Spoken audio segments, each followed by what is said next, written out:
Bonjour tout le monde, je suis vraiment très heureuse d'être ici parmi vous pour le lancement officiel de la nouvelle version de la ligne directrice du GRI, le G4. Et un très grand merci aussi à TF1 et à Madame Bénin pour notre accueil très chaleureux et généreux aujourd'hui, ainsi qu'aux autres partenaires Tenaxia et Global Compact. Je voudrais aussi prendre l'occasion pour remercier et reconnaître ce que nous appelons en anglais les organizational stakeholders, on pourrait dire les membres d'appui au GRI de la France. En total, au niveau mondial, nous en avons 600 qui sont présents au sein de plus de 60 pays. Ce sont ceux membres qui partagent notre mission et notre vision, et sans eux, le GRI n'aurait jamais pu finaliser développer les nouvelles lignes directrices. Je voudrais aussi remercier M. Bonnet pour son intervention, et ainsi que j'ai appris que Mme Marine de Cornet, qui est la nouvelle ambassadrice en RSE, qui a remplacé Michel Doussin. J'ai entendu qu'elle est là, donc je la souhaite aussi la bienvenue. Et c'est effectivement, comme M. Bonnet a dit, c'est un moment même où la France vit. C'est un moment décisif pour le reporting. Et c'est pas seulement en France, mais il y a d'autres pays qui bien suivent et qui regardent ce que se passe en France. La France est connue et suivie dans le monde entier pour l'exigence nationale de la loi Grenelle 2 et avant ça la NRE, qui impose aux entreprises de plus de 500 salariés de faire figurer des informations extra-financières dans leur reporting. Et nous le savons, la principale préoccupation des entreprises françaises est maintenant de se conformer à cette réglementation, et au plus tard dans l'année financière 2014. Et tout à l'heure, je vais parler contre le lien de cette exigence et le G4. Le français est la deuxième langue après l'anglais dans laquelle le G4 va apparaître et lancé aujourd'hui. Donc je pourrais dire c'est un moment historique pour le GRI et porte une importance qui dépasse les frontières de ce pays impressionnant et historique.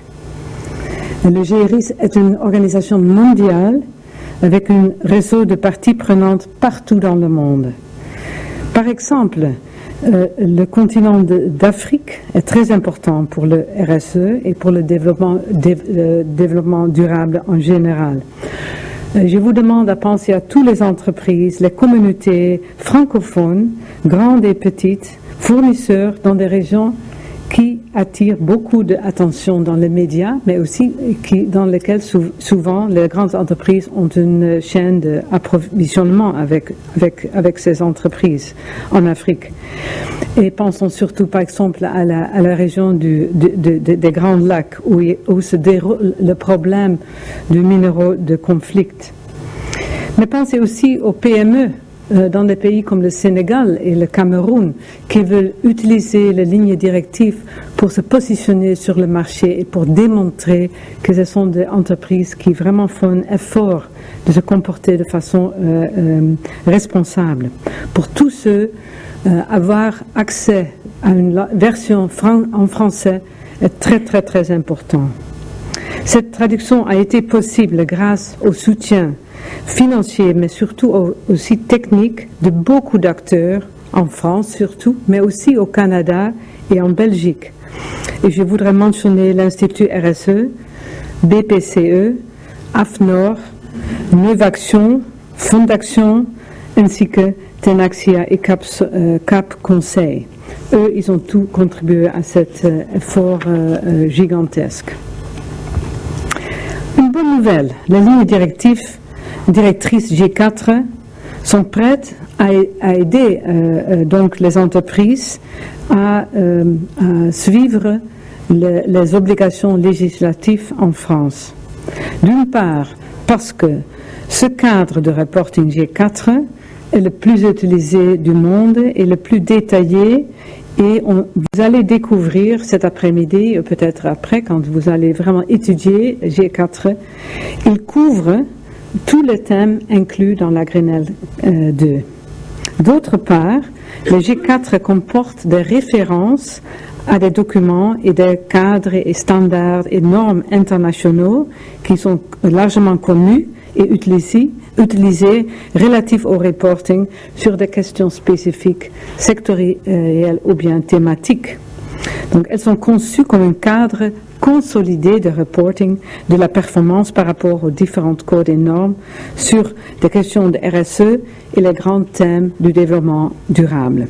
C'est pour ça que nous sommes convaincus que vous pouvez utiliser G4 pour remplir les obligations, ou répondre à des obligations législatives ici en France.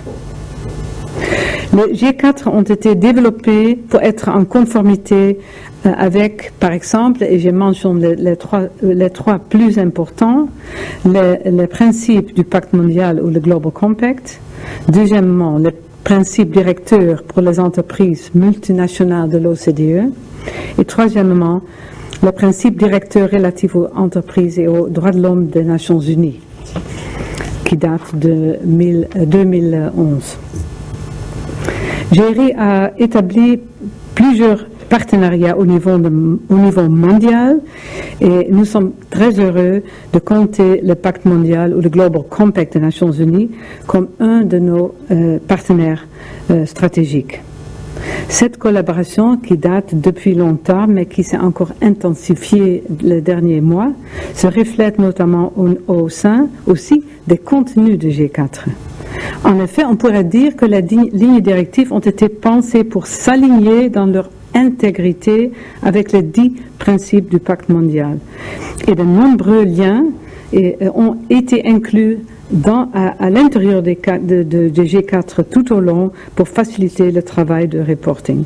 Et tout à l'heure, Juliette Gossem en parlera en plus détail.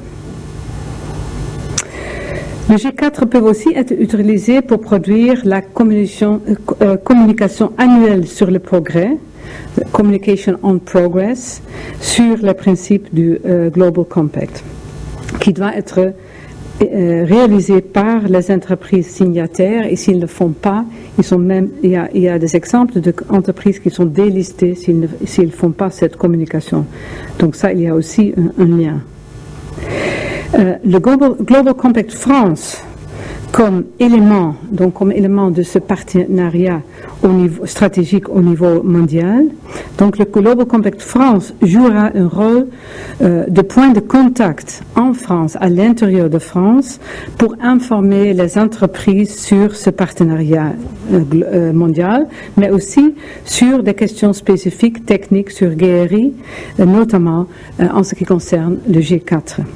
Et c'est pour ça que je suis très heureuse que pour le lancement aujourd'hui, le GRI et le UN Global Compact se sont associés pour l'organisation de cet événement.